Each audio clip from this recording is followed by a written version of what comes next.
barashada luqadda afka Ingiriisiga magacaygu waa Xasan ashakuna meesha uu naga imanayay waa Xasan Qurani channel. Hi everyone, this is Hassan from Hassan Qurani channel and welcome to our course of learning English language. This lesson is definitely special to those students on the payroll, and it's now on level A1, which is level 1. So now let's dive in. aan guda galno daawadayaal iyo dhageystayaal baashirkan waxaa loogu talagalay ardayda bilowga ah ee caalamka joogta kuwaasi oo ah kuwa sida gaarka ah loogu dhigo levelkuna waa A1 oo ah levelka bilowga ah. lesson 1 lesson 2 cashirka labaad waxaan maanta dhiganaynaa English dialogue oo ah wada sheekaysiga luqadda afka Ingiriisiga. English dialogue. What is your name? What is your name? My name is Umar. My name is Umar. My name is Hassan. Where do you live? Where do you live? Halkeed ku nooshahay? Where do you live? Halkeed ku nooshahay? Where do you live? I live in South Africa.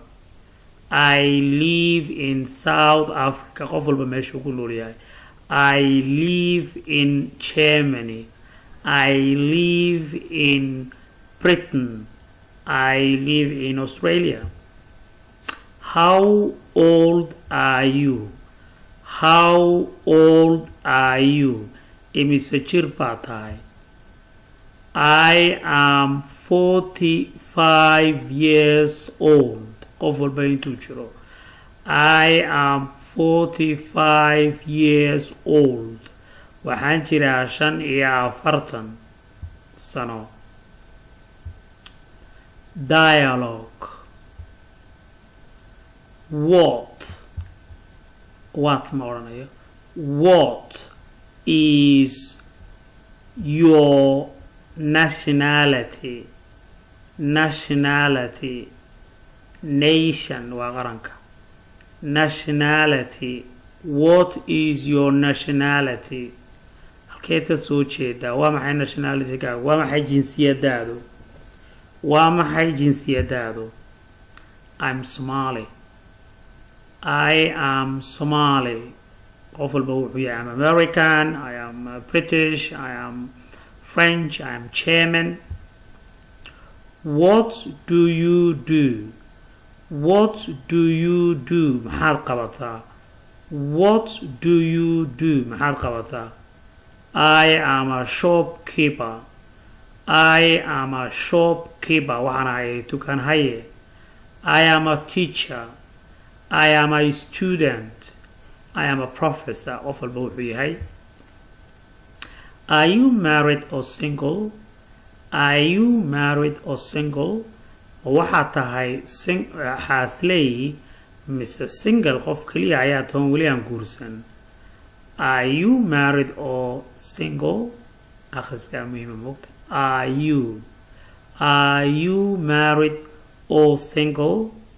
xaasley ma tahay mise maxaan ku radaa waxaad tahay scapulo. I'm single.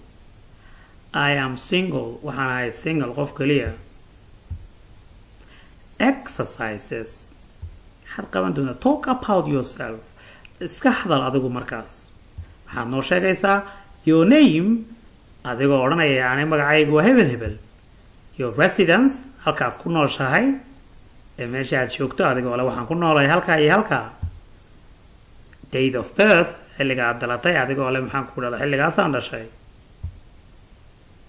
place of birth halkaad ku dhalatay your marital status inaad xaas leedahay iyo inaad lahayn send the exerciseka kusoo dir to hasankurania@gmail.com hasankurania@gmail.com kusoo dir haddii aad kusoo diri karin daawade whatsappkii caadiga ahaa kusoo dir adigoo si qurux badan usoo qoraya thank you for watching waad ku mahadsantahay intaad daawanayso cashirka meeshaad kala socoteenna waa xasan kurani channel oo daawadaba cashirada caalamka oo dhan ay ka daawan karaan ay kala socdaan haddii ay yihiin cashiro gooni ah iyo haddii ay yihiin kuwo free oo gaar ahaanba halkaa iskaga jira meelaad joogtaanba waa xasan kurani oo leh maalintu hanay waxnaato wadiga dugsiyada waxaan nahay wanaga macalinka waagii baryaba awbax laga waraabsho